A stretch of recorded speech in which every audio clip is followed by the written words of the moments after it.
Querides, queridos, queridas amigas, bienvenidos a este nuevo episodio de Knockout, un programa de pugilismo mental. Vamos a hablar de arquitectura y por eso tenemos aquí a dos ganadores del premio Lafarge Holcim del año pasado. En una esquina tenemos a la temible Annick Keoseyan y en la esquina opuesta al no menos temible Pablo Goldin. Ya veo esas miradas asesinas que se cruzan y cada quien en su esquina predilecta. Tenemos a la coach Blanca Salces y en la esquina opuesta Luis David de Todos los Santos. Muchísimas gracias. Les recordamos que este es un encuentro a 3 rounds. Cada round vamos a lanzar una pregunta. No se trata de perder el conocimiento, sino de ganarlo. No se trata de dar el round a quien dé la respuesta acertada, sino a quien dé la respuesta más interesante. Y dicho esto, vamos por la primera pregunta. ¿Cuántos mexicanos han ganado el premio Pritzker? Uy, Menos un de los que nos montón. merecemos. No, yo creo que hay muchos. Luis Barragán, Ah, en 1980. Sí, o sea, ganó uno. El primero fue, primero fue Primero fue Philip Johnson. Philip Johnson, y el pero fue segundo como... fue Barragán. O sea, el de Johnson no fue real, fue como porque él inventó el premio. Sí, como que él se lo autodió, ¿no? Sí, él se lo autodió. Luego Luis Barragán. Y luego están todos los mexicanos que están por ganarlo. Como tú, por ejemplo, aquí tenemos un futuro, entonces son Hay tres muchos políticos potenciales. que estoy seguro que por los Yo, castillos en el aire que nos han estado vendiendo durante años, Se merecen. seguramente ya se merecen ese No, y y- todos los premios. Y pues lleva varios años en el aire, ¿no? Que si el jurado viene a México, que si vea, no voy a decir quién, ni a no sé cuál, Sí. pero está en el aire que México podría ganarlo, ¿no? Podría ganarlo. Cada año ha venido el jurado a ver la obra de varios arquitectos contemporáneos. Pero todavía no la Pero todavía no deciden.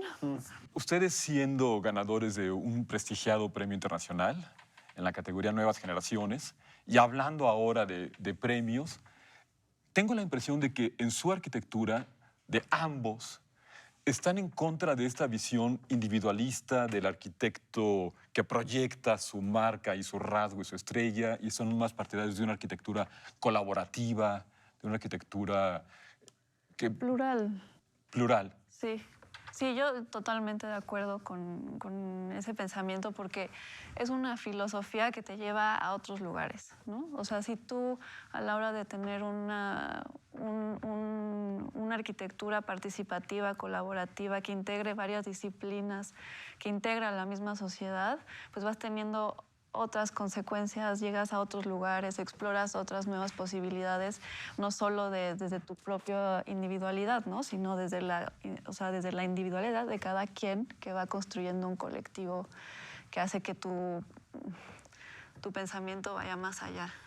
No, y creo que también mucho que lleva a nuestros proyectos a hacer de esa manera es que trabajamos en preexistencias, en terrenos determinados que ya tienen una comunidad, una historia.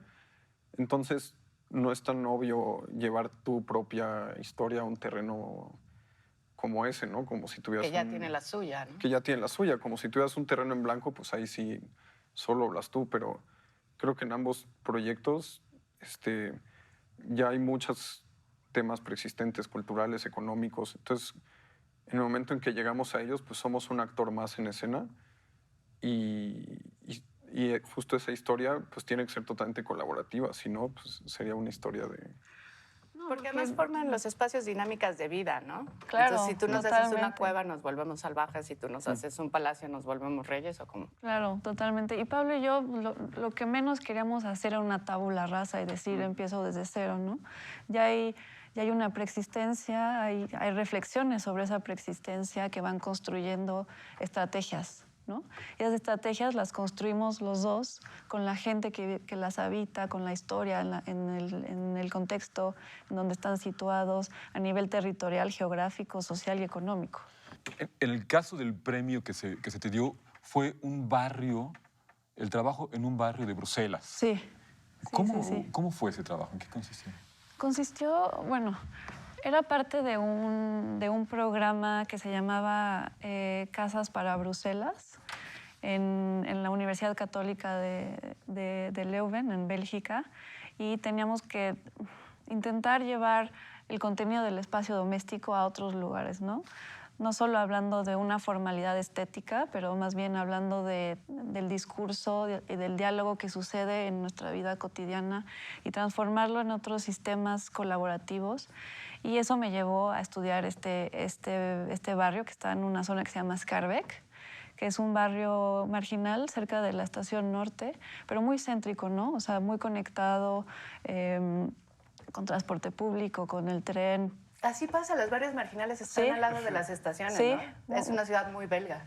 Sí, sí. Y bueno, eso me llevó a estudiar esa preexistencia, que eran 6 bloques de vivienda social de los 70s, en un estado de deterioro absoluto. Y se me hizo muy interesante repensarlos, transformarlos y entender su potencial desde una visión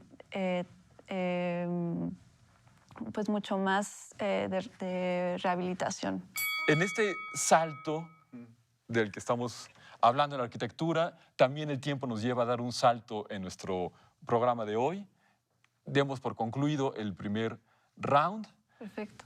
El primer premio Pritzker para un arquitecto mexicano fue Luis Barragán en 1980, como Anik bien lo hizo notar al inicio de su respuesta. En medio de tantos premios de los que estamos hablando, ambos, ¿no? Pablo y Anik, están enfatizando en la colaboración más que en la competencia. Muchísimas gracias. No se vayan, por favor. Vamos a nuestro siguiente round de este encuentro pugilístico sobre arquitectura. Muchísimas gracias.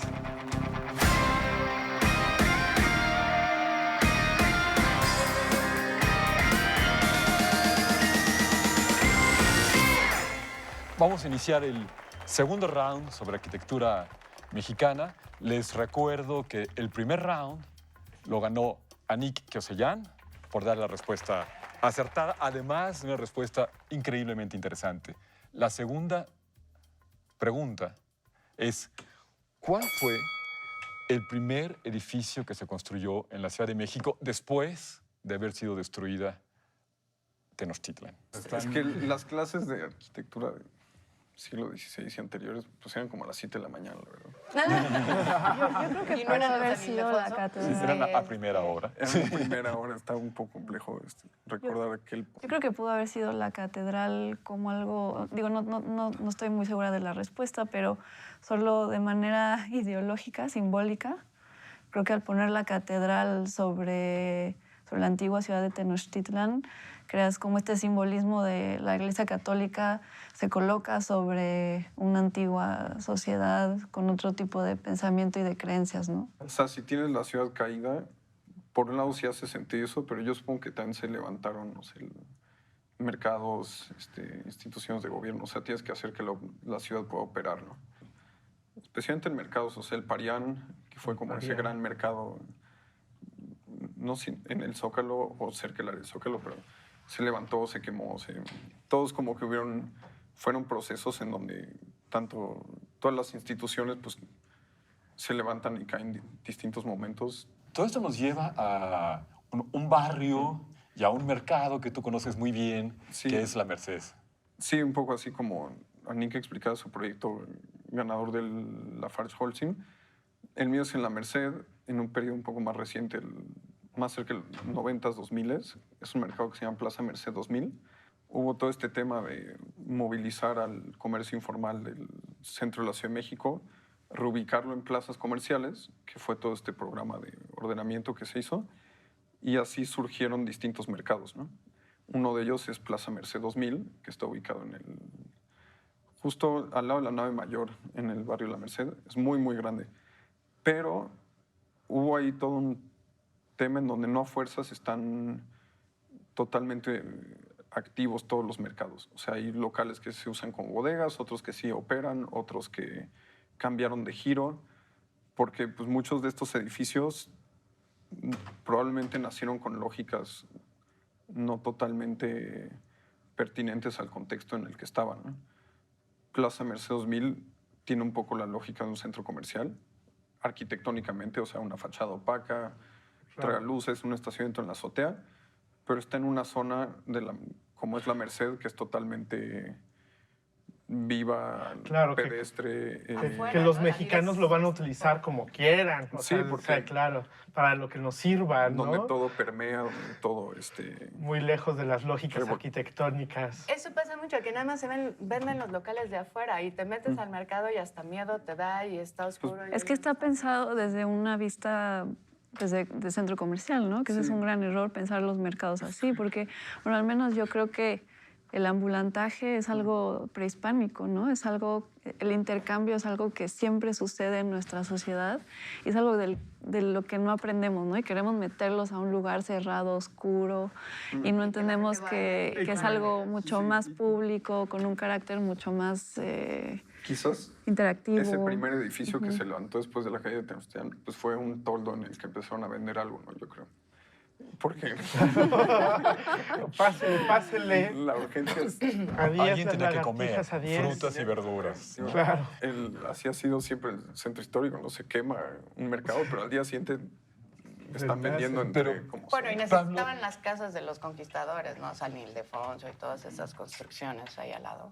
Sí, Pero ¿cuál fue tu operación conceptual en la la Merced operación 2000? conceptual, pues fue mucho lectura del sitio, o sea, en el 2014 desde la UNAM, una clase que tomaba con Diego Ricalde y Manuel Ramírez de urbanismo, nos dicen, bueno, vayan al barrio de la Merced, porque había un concurso que estaba sucediendo, había como muchas inquietudes en todos los estratos, o sea, el gremio arquitectónico, pero lo mismo en el gobierno, la ciudadanía, todos están como poniendo los ojos ahí.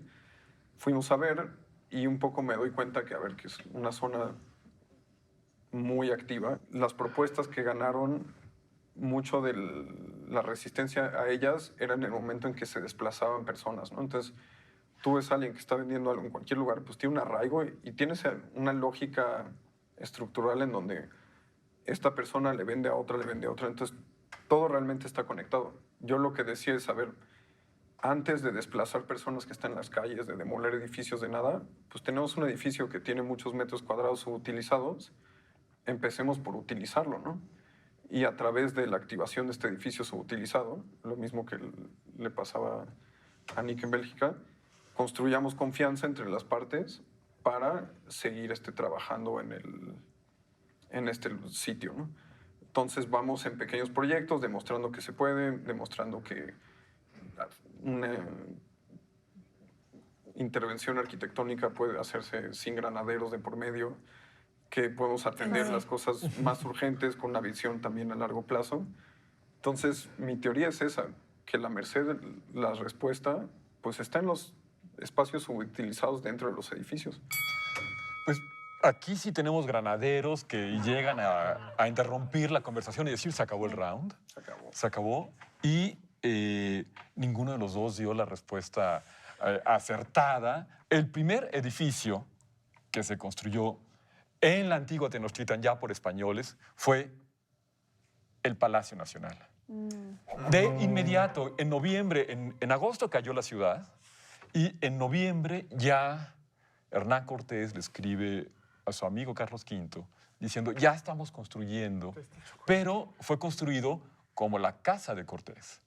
Y de hecho fue, bueno, ya en 1526 ya estaba construida, ya era la casa de Cortés, y se la heredó a su hijo Martín, y fue hasta ya muy avanzado el siglo XVI que Martín Cortés decide vendérsela a la corona para que fuera lo que es el palacio, lo que fue el Palacio Virreinal y ahora el Palacio Nacional. Una disculpa a Mariano del Cueto que nos que nos intentó enseñar A las eso y 7 de la no, a las mañana, 7 de la no. mañana está complicado. La catedral, palacio se confunden, están muy cerca. Pero tenemos que convenir, Anik, si te parece, ¿no? Que Pablo puso una palabra, el arquitecto construye confianza. Creo que es una palabra que compartimos y da un gran giro. Debería de. Debería. Debería de. No, hay muchos que no lo hacen. Bueno, Bueno, pero la es que tabla rasa, la famosa tabla rasa inaugura la arquitectura moderna, ¿no? Claro. De Le Corbusier, que Sí, hay que hacer tabla claro, rasa. claro. Ustedes no, ustedes están conservando, construyendo confianza. Deberían todos los arquitectos Sí, seguir ese camino. o sea, no ser vistos como una amenaza. No, es más como mediadores, ¿no? Incluso no solo del sitio, pero sino institucional. Mediadores, y cerramos entonces el round con un empate porque Pablo se lleva el segundo round, con lo cual vamos empatados. No se vayan, por favor, esperen a ver el desenlace de este encuentro pugilístico sobre arquitectura mexicana.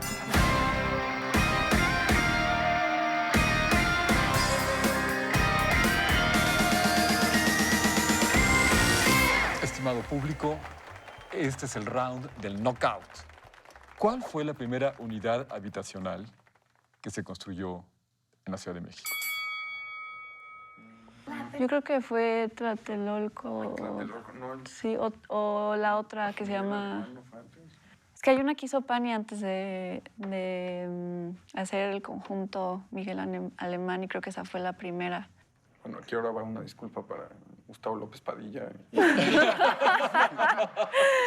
los demás que nos intentaron enseñar esto otra vez a las 7 de la No, mañana. pero bueno, Fernanda Canales tiene un libro sobre todas las unidades habitacionales y vivienda y justo están todas las de Pani y que Pani en esa época era un gran visionario, ¿no? Pero si te pones a analizar así incisivamente la vivienda de Pani, pues tiene también muchas carencias a nivel doméstico, a nivel espacial. O sea, todo este tema de unidades habitacionales es como complejo tanto históricamente como a nivel análisis, porque va como por muchas tipologías y vertientes. O sea, por uno están las más icónicas, o sea, pues sí están los edificios de Pani que los puedes leer en un plano y ver un edificio y entender muy clara la lógica de su concepción. Pero muchas partes de la ciudad han crecido a través de unidades habitacionales gigantes. Ya o de otro perfil, O de otro ¿no? perfil, ¿no? O sea, hay labores increíbles que se hicieron, por ejemplo, en la UAM Xochimilco, en otros lugares con menos reflectores, pero que así se han construido gran parte de la ciudad. Mi abuelo regresa de Argentina y desde la UAM Xochimilco hace la unidad habitacional Carmen Cerdán de la mano con los trabajadores de la UAM, que acaba en una construcción que pues sí no es tan icónica como pudieron ser otras. Y lo mismo asumo que se replica en muchas partes. Hay muchísimas unidades habitacionales y muchas Claro. en deterioro absoluto. Creo que es porque a los mexicanos nos gusta vivir siempre La vecindad. La vecindad, ¿no? Los lavaderos, Sí, las sí, aulas. chisme, Creo todo. que las lavadoras vinieron a echar a perder una onda comunitaria de espacios públicos en donde tenías tus espacios privados y te ibas a convivir o echar el chisme en lo que hacías tus labores. No solo las unidades habitacionales como edificios, sino como acción colectiva. O sea, todas estas partes de la ciudad que pasaron de ser un territorio sin planeación, sin nada, y que colectivamente se convirtieron en unidades o en barrios con casas en unidades, o sea, en casas una por una, pero sí fueron acciones colectivas, ¿no? Son familias de Pero paracaidistas que llegan y toman. no sé qué tan colectivas, porque o sea, Mario Pani sí era algo mucho más individualista, ¿no? Ah, no, o sea, sí, claro. Eso en ese sí. sentido no creo que haya tanto colectivismo. No sé si recuerdan a Monsiváis, que decía que justamente el modernismo, concretamente Mario Pani, ¿no? Y Tlatelolco, significaba la confrontación entre la vecindad, de la que hablaba Blanca Salces, y la unidad habitacional, como dos paradigmas. Pero ahora Pablo está trayendo otro tema muy interesante, que es la autoconstrucción y prácticamente lo que se llamaban en los 70, 60 ciudades perdidas como unidades habitacionales también. No, Digo, de muchas casas que- individuales, pero hay un esfuerzo colectivo. Sí, o que luego compartían ciertas cosas, o que luego en esas zonas ya surgieron unidades habitacionales, pero con un perfil menos icónico que las O sea, modernas, ¿no? a mí lo que me preocupa mucho de las unidades habitacionales modernas, ¿no? La privacidad. No solo eso, sino es traer un pensamiento eurocentrista, ¿no?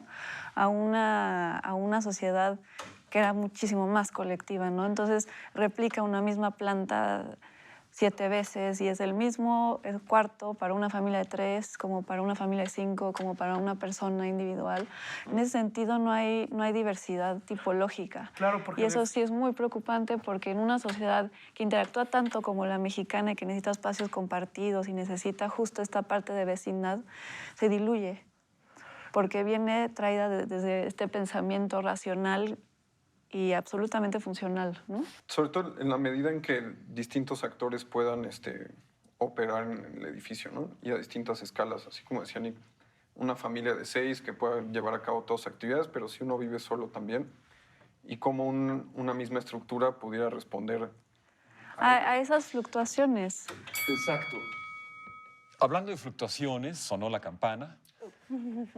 Terminamos el tercer round y me van a disculpar, por eso es un evidente, es patente el empate, un empate colectivo, colaborativo y estamos ante el fin, lo que parece ser el cansancio del funcionalismo, el cansancio de la tabla rasa, el cansancio de Le Corbusier y del arquitecto Pani, que fue el que construyó la primera unidad habitacional, el presidente Miguel Alemán.